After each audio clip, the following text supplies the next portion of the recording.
जय माता सावरी। स्वागत है आप सभी का मेरे YouTube चैनल प्रेस शक्ति में। आप सभी को दिवाली की हार्दिक हार्दिक शुभकामनाएं।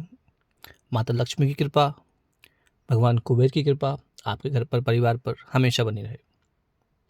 आप सभी से निवेदन है कि आप लोग मेरे चैनल को सब्सक्राइब कीजिए, लाइक कीजिए, कमेंट कीजिए और जितने भी आपके दोस्त हैं, रिश्तेदार हैं, जिनको आध्यात्मिक ज्ञान में रुचि है, उन सब तक चैनल को शेयर कीजिए। आज मैं आप सभी साधकों के लिए बहुत ही उत्तम साधना लेकर आया हूँ। यह साधना जो है वो दिवाली पर बहुत ही जल्दी सिद्ध हो जाती है और अपना प्रभाव जो है वो प्रचंड दिखाती है, यानी बहुत ही तीव्र गति से ये कार्य करती है। इस साधना को महाकाली षटकर्म साधना के नाम से सभी लोग पहचानते हैं। जैसे नाम से ही जाहिर है, षटकर्म यानी कि ये बहुत सारे कामों में आपको मदद करने वाली है। अगर कोई साधक दिवाली पे इसको सिद्ध करता है तो ये एक ही दिन में ये जागृत हो जाएगी और आपको 1 साल तक के लिए हर काम में आपकी सहायता करेगी। इस साधना के बल से साधक षटकर्म करने में सक्षम तो हो ही जाता है, यानी कि षटकर्म कर सकता है साधक। उसके अतिरिक्त भी और बहुत सारे कार्य हैं जो साधक इस साधना से कर सकता है। इस साधना के ज़्यादातर 9 प्रयोग हैं अलग अलग, वो मैं आपको बताता हूँ क्या क्या साधक कर सकता है इससे सिद्धि के पश्चात। जैसे कि कोई शत्रु बाधा है या शत्रु नाश करना है आपको, उसमें ये आपको सहायता प्रदान करेगी। शत्रु आपके ऊपर हावी नहीं हो पाएंगे। अगर आप शत्रु नाश करना चाहते हैं तो उसके लिए भी विधि है, ठीक है। अगर आप किसी का मोहन करना चाहते हैं, मोहन कर्म करना चाहते हैं, तो भी ये साधना आपको काम देगी। किसी सामने वाले का अगर आप वशीकरण करना चाहते हैं तब भी आपकी सहायता करेगी। वशीकरण भी इससे आप कर सकते हैं। अगर आप उच्चाटन करना चाहते हैं, किसी का कोई शत्रु आपको ज़्यादा परेशान कर रहा है, तब भी आप इसका प्रयोग कर सकते हैं उच्चाटन में। स्तंभन करना चाहते हैं आप, तो स्तंभन में भी आप इसका प्रयोग कर सकते हैं।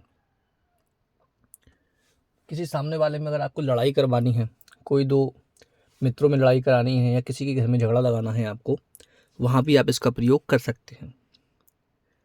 किसी को अगर नकारात्मक शक्ति ने पकड़ लिया हो, कोई भूत प्रेत है उसने जकड़ लिया हो, तो उसको भी आप इस मंत्र से शांत कर सकते हैं।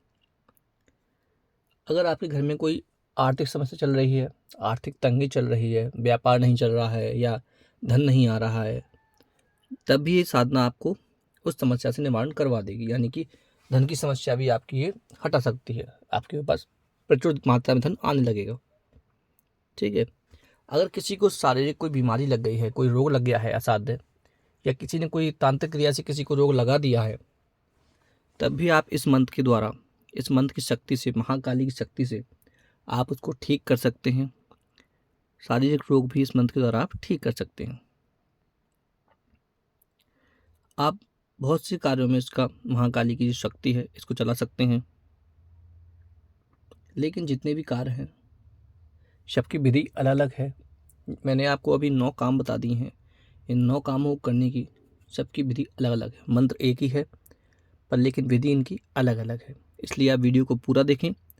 मैं जितना मुझसे बनेगा मैं पूरा बिल्कुल आराम आराम से समझाऊंगा आपको कि आप सिद्धि के पश्चात इन प्रयोगों को कर सकें और लाभ ले सकें। सबसे पहले तो आपसे बोलूँगा, जो गुरु दीक्षित हैं, इनके गुरु हैं या जिन्होंने 2-3 साधनाएं कर रखी हैं, वही इस साधना को करें। कोई भी नया साधक ऐसे ही उठा के साधना को ना करे, क्योंकि ये साधना महाकाली की साधना है और तीव्र साधना है ये।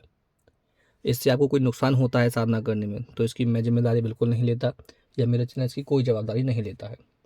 इसलिए आप, आपके गुरु हों, आपने आत्मरक्षा का कोई मन सिद्ध कर रखा हो या 2-3 साधनाएं आप अनुभव वाली कर चुके हों, तभी इस साधना को करें आप।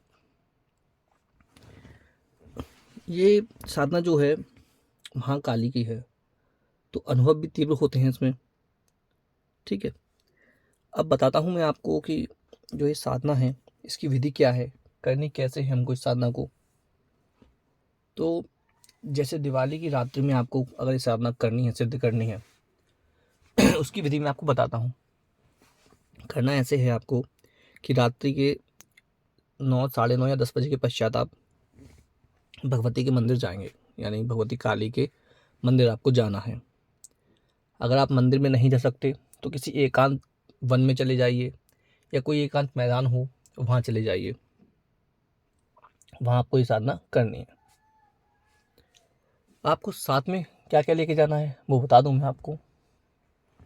आपको माता की तस्वीर लेके जानी है, फोटो एक, और एक काली यंत्र लेके जाना है।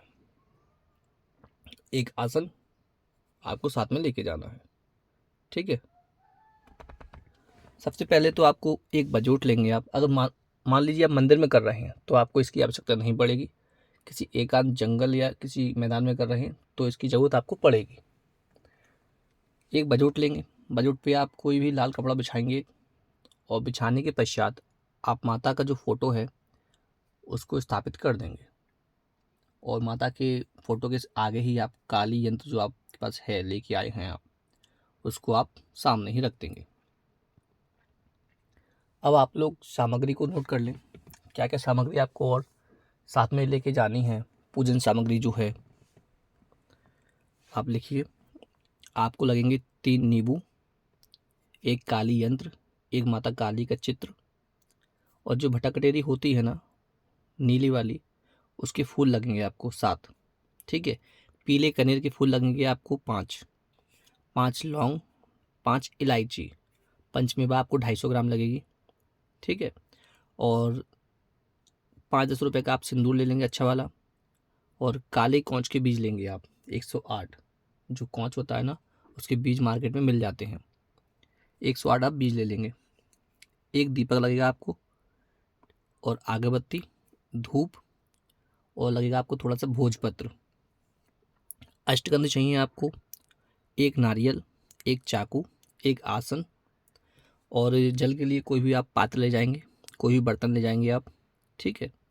अनार की कलम लगेगी आपको एक फूलमाला लगेगी, थोड़ी सी रुई, और पंचोपचार जो पूजन सामग्री होती है वो आपको साथ में लेके जाना है, ठीक है। ये सारी सामग्री आप जहाँ पे आप पूजन करेंगे, ये विधि करेंगे, वहाँ पे आपको लेके जानी है, ठीक है। चित्र आपने रख लिया है, यंत्र रख लिया है, स्थापित कर लिया है आपने। उसके बाद आप आसन पे बैठेंगे, ठीक है, आसन शुद्धि करेंगे। उसके पश्चात आप माता की जो फोटो है या माता की आप जो मंदिर में कर रहे हैं तो मूर्ति का पंचोपचार पूजन करेंगे आप, ठीक है। पंचोपचार पूजन करने के पश्चात जो आप दीपक लगाएंगे, जो दीपक है वो 4 बत्ती वाला लगेगा, यानी कि चौमुखा दीपक लगेगा। घी का आपको दीपक लगाना है, चौमुखा दीपक वो भी घी का, ठीक है। उसको जलाएंगे आप। उसके बाद जो आप माला लेके आए हैं उस माला को चित्र पर चढ़ा देंगे, या माता की मूर्ति है तो वहाँ पहना देंगे, ठीक। पहनाने के बाद फिर आप गुरु पूजन करेंगे, गुरु गणेश पूजन करेंगे, इनके मंत्र जाप करेंगे जो आपके पास होंगे, ठीक है। इनको जाप करने के पश्चात अपना कवच लगाएंगे आप, शरीर का कवच लगाएंगे, और एक रिंगण खींच लेंगे आप आत्मरक्षा के लिए।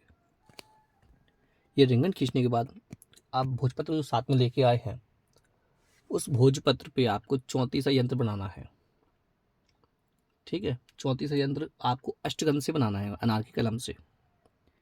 जब ये 34 यंत्र आप बना लेंगे तो इस यंत्र की भी आपको पंचोपचार से पूजा करनी है। 34 यंत्र की निर्माण करने के पश्चात, पंचोपचार पूजन के पश्चात आपको जो भटा कटेरी के फूल लेकर आप आए हैं और जो कनेर के फूल लेकर आए हैं, इन दोनों फूलों से यंत्र की और माता के चित्र की दोनों की पूजन करना है आपको, यानी कि उनके सामने अर्पित कर देना है दोनों फूलों को, कनेर के फूल और भटा कटेरी के फूल, ठीक है। फिर आप जो नींबू लेकर आए हैं, 3 नींबू आप जो साथ में लेके आए हैं, उन पर आपको सिंदूर की बिंदी लगानी है। एक टीका आप लगा देंगे तीनों नींबुओं पर, और तीनों नींबू जो हैं उनको माता के चरणों में आप अर्पण कर देंगे, तीनों नींबू को, ठीक है। एक नारियल, पंचमेवा जो आप साथ में लेके आए हैं, एक नारियल, पंचमेवा, इलायची, लौंग, इन सब का आप माता को भोग लगाएंगे और माता की तस्वीर के आगे अर्पित कर देंगे सभी सामग्री को, ठीक है। ये सामग्री जो आप माता के सामने रख देंगे, इसको ऐसे ही रखे नहीं देंगे। अब आपको जाप करना है।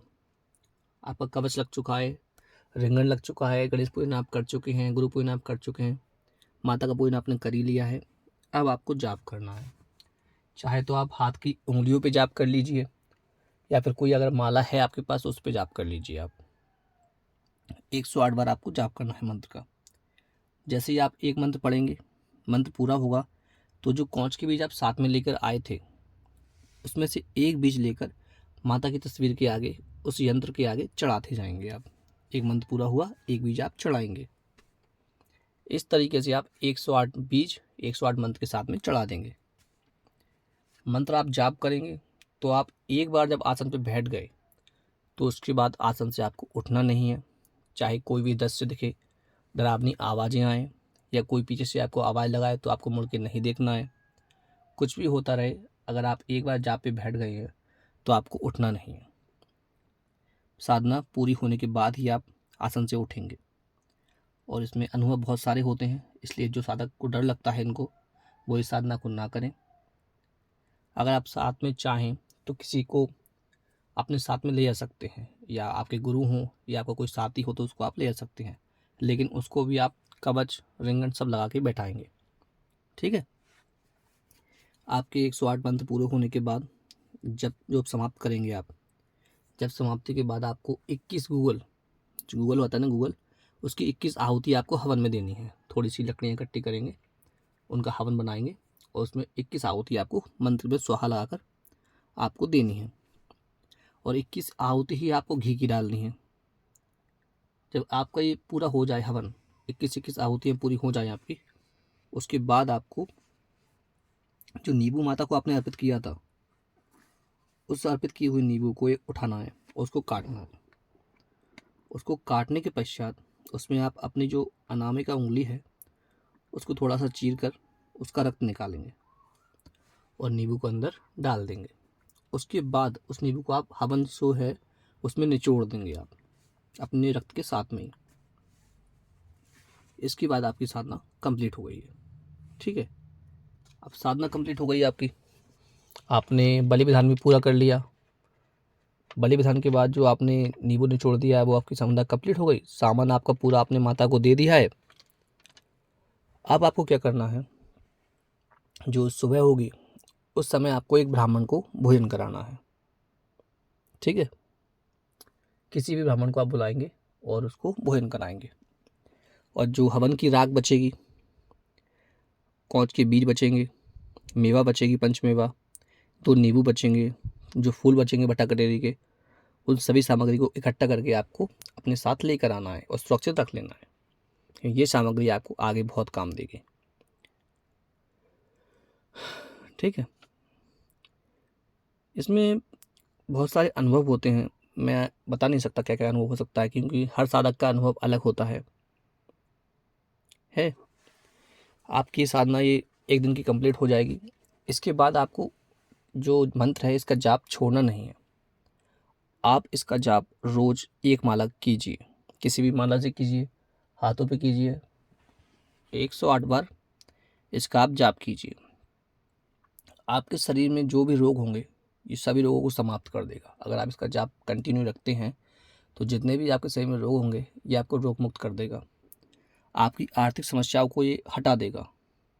आपके पास धन संपदा आने लगेगी, आप उन्नति करने लगेंगे। कोई भूत प्रेत की समस्या है वो तो आपके घर में आ ही नहीं सकती। तंत्र बाधा आपके ऊपर नहीं हो सकती। इसके बाद अगर आप रोज इसका एक माला जाप करते हैं तो ये आपको हर क्षेत्र में उन्नति कराएगा, क्योंकि देवी की कृपा जब होती है तो वो बालक को अपने पुत्र के समान मानकर हर क्षेत्र में उन्नति दिलाती है।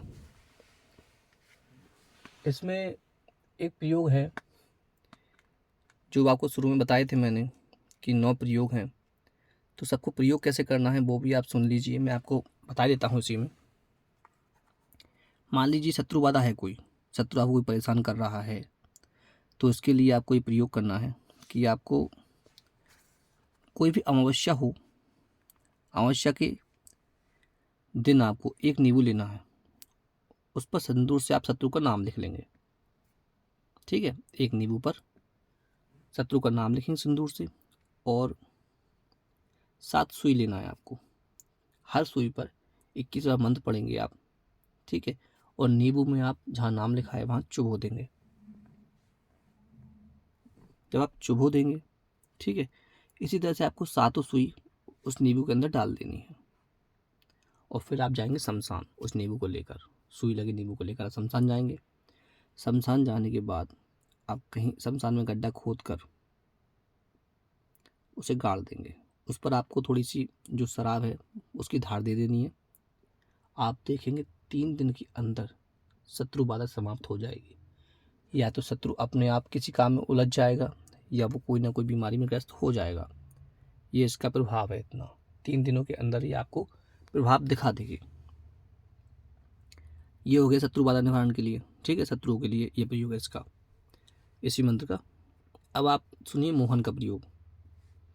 मोहन का प्रयोग आपको ऐसे करना है कि जो सिंदूर आप लेके गए थे, बचा हुआ सिंदूर, और जो हवन की जो राख लेके गए थे आप, थोड़ी सिंदूर में मिलाएंगे आप। ठीक है, और 11 बार इसी मंत्र से अभिमंत्रित करके आप अपने माथे पे तिलक लगा लेंगे। ठीक है, और तिलक लगाकर आप जहाँ भी जाएंगे, किसी प्रोग्राम में, किसी पार्टी में, जहाँ भी आपको सभा में जाना है, तो जो भी आपको देखेगा वो आपके ऊपर मोहित हो जाएगा। सभी लोग आपकी बात मानेंगे, आपकी ओर मोहित हो जाएंगे। ये मोहन का प्रयोग होगा इसका, इसकी जो हवन की राख है उससे। अगर किसी को वशीकरण करना है हमको, सामने वाले को, जो हम पंचमेवा वहाँ से बचा के लाए थे, जो चढ़ाई थी माता को हमने, उस पंचमेवा में से थोड़ी सी मेवा लेकर आप 21 बार अभिमंत्रित कर लेंगे इसी मंत्र से। और जिस भी स्त्री या पुरुष को आप खिला देंगे वो आपके वशीभूत हो जाएगा। ये इसका वशीकरण प्रयोग है। उच्चाटन के लिए आपको ऐसे करना है कि जो भटा कटेरी के जो फूल लेके आए थे आप साथ में, एक फूल और थोड़े से कौच के बीज, एक कौच का बीज मान लीजिए आप, और थोड़ा सा सिंदूर लेकर आप 11 बार इस मंत्र को पढ़िए। पढ़ने के बाद या 11 बार, 21 बार, 31 बार इसको जिसके भी घर में फेंक देंगे उसका उच्चारण निश्चित हो जाएगा, उसका मन उचट जाएगा, उसका घर में मन नहीं लगेगा और वो जगह छोड़कर भाग जाएगा अपनी। ठीक है, आपकी ओर से उसका मन हट जाएगा। ये उच्चारण प्रयोग है इसका। अब बताता हूँ आपको स्तंभन प्रयोग उसका। स्तंभन में ऐसे करना है कि जो हवन की राख है और चिता की आप थोड़ी सी राख ले आई कहीं से भी, और 3 लौंग को अभिमंत्रित कीजिए आप। जो हवन की राख है, चिता की राख है, और 3 लौंग, इसको 21 बार, 31 बार अभिमंत्रित करने के पश्चात आप जिसके भी घर में गाड़ देंगे उसका समझ लीजिए सब कुछ स्तंभन हो जाएगा। उसकी बुद्धि, व्यापार, धन, व्यवसाय सब स्तंभन हो जाएगा, उसका पूर्ण तरीके से नाश हो जाएगा। ये स्तंभन प्रयोग है। अब आते हैं विद्वेषण प्रयोग पर। विद्वेषण अगर किसी में कराना है, आपको लड़ाई करानी है, कलह कराना है, तो आपको शमशान की राख लेके आनी है और कलिहारी का एक फूल लेना है। एक कलिहारी एक पौधा होता है, उसका फूल लेना है आपको। 3 कौच के बीज लेने हैं आपको, और इनको वही 21 से 31 बार अभिमंत्रित करेंगे आप। ठीक है, अभिमंत्रित करने के पश्चात एक काले कपड़े में आप इसको बांध देंगे। ठीक है, और जहाँ से तुम निकलता है आपका, जिसका आने आने का रास्ता होगा, या घर के दरवाजे पर मान लीजिए आप, उनके घर के दरवाजे पर या रास्ते में कहीं भी आप उसको गाड़ देंगे तो जो आपके शत्रु हैं उनमें आपस में भयंकर शत्रुता उत्पन्न हो जाएगी। वो आपस में लड़ने लगेंगे, कलह उत्पन्न हो जाएगी। ये विद्वेषण प्रयोग है इसका, इसी मंत्र का। और जो भूत प्रेत बाधा है किसी को, तो हवन की राख को आप 21 बार आमंत्रित करके आप फूंक मारें और उसके माथे पर टीका लगा दें जिसको भूत प्रेत लगा हुआ है। और जो 34 यंत्र आपने बनाया है उसी तरह का एक यंत्र बनाकर उस पर मंत्र 21 बार, 31 बार पढ़ के आप तांबे के ताबीज में भरकर उसको पहना दें, तो भूत प्रेत सदा के लिए भाग जाएगा, कभी उसके शरीर में प्रवेश दोबारा नहीं करेगा। ये इसका प्रयोग है भूत प्रेत के लिए। अब आर्थिक बाधा के लिए आपको बताता हूँ मैं। महाकाली के जो यंत्र है, उस यंत्र के सामने आपको दीपक जलाना है घी का।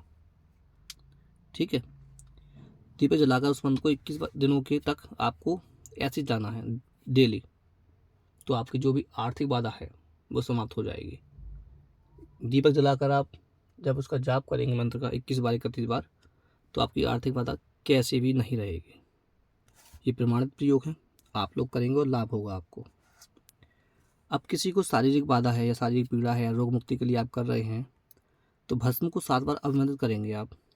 ठीक है, और रोगी को फूंक मारेंगे, जो राख है उसको खिला देंगे, उसके शरीर पे फूंक मार देंगे, और जो 34 यंत्र है उसको अष्टगंध से आप लिखकर रोगी को पहना देंगे, तो उसे रोग से मुक्ति मिल जाएगी। आप सभी लोग इसका सिद्धि कीजिए, इस मंत्र का जाप कीजिए और प्रयोग कीजिए और लाभ लीजिए। दिवाली की आपको हार्दिक हार्दिक शुभकामनाएं। जय माता सावरी।